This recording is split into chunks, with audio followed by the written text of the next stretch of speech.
দর্শক বন্ধুরা সবাইকে নমস্কার। আমি আজকে এখানে বাঙালির ট্রেডিশনাল সুস্বাদু একটা রেসিপি নিয়ে এসেছি, সেটা হচ্ছে লাউ চিংড়ি। আর সেজন্য আমি এখানে একটা কড়াইতে সামান্য একটু তেল দিয়ে গ্যাসের লো ফ্লেমে চিংড়ি মাছগুলোকে হালকা একটু নুন হলুদ মেখে নিয়ে ভেজে নিচ্ছি।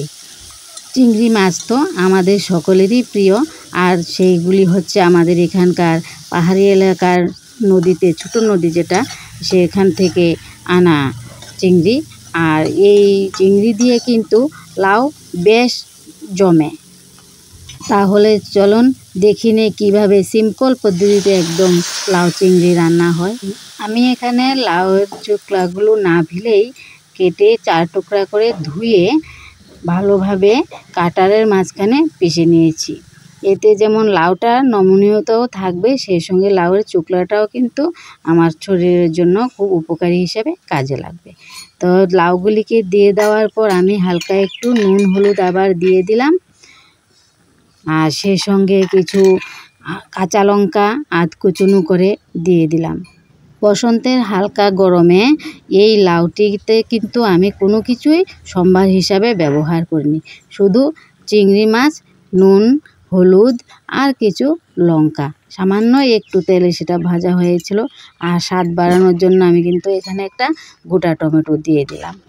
তো ধীরে ধীরে আমি কি করলাম, এখন চিংড়িগুলিকে নেড়ে চেড়ে উপরের দিকে নিয়ে আসছি। আর যেহেতু আমি আগেই বলেছি আমি কিন্তু লাউটির খোলা ফেলিনি, তাই লাউর খোলা না ফেলার কারণে আমি সেগুলিকে ডুবিয়ে ডুবিয়ে নিচের দিকে দিয়ে দিচ্ছি। লাউ যদি ভালো হয় দেখবেন অনায়াসে সিদ্ধ হয়ে যায়, আর যদি ভালো না হয় তা কিন্তু লাউর পেছন দিকটা সিদ্ধ হতে অনেকটা সময় লাগে। তাহলে দেখা যাক এখানে কি হচ্ছে।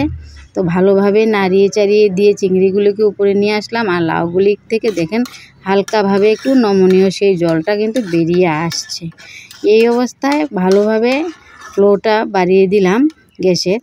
আর আমি কিন্তু এখন এটাকে ভালো করে নাড়িয়ে চাড়িয়ে মিশিয়ে নিয়ে ঢেকে দেব।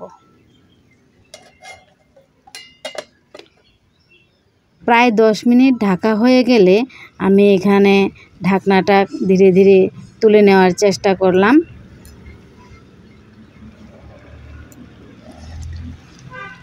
তো এই যে দেখুন আমার কিন্তু লাউ পুরোপুরি হয়ে গেছে। এখন এই লাউটা কিন্তু বসন্তের এই আগমনের গরমে শরীরের জন্য ভীষণ ভীষণ ভীষণ উপকার, আর খেতেও সেই সুস্বাদু।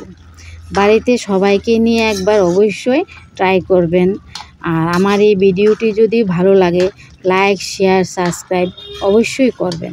কমেন্ট জানাবেন এই ধরনের লাউ আগে কখনো রান্না করে খেয়েছেন কি না, আর যদি আমার দেখা ভিডিও থেকে শিখে খাচ্ছেন তাহলে লাউটা কেমন হয়েছে খেতে সেটা জানাবেন। আর অল্প সময়ে এই লাউটি সিদ্ধ হওয়ার জন্য লাউ চাষি ভাইদের জানাই আমার শতকোটি প্রণাম।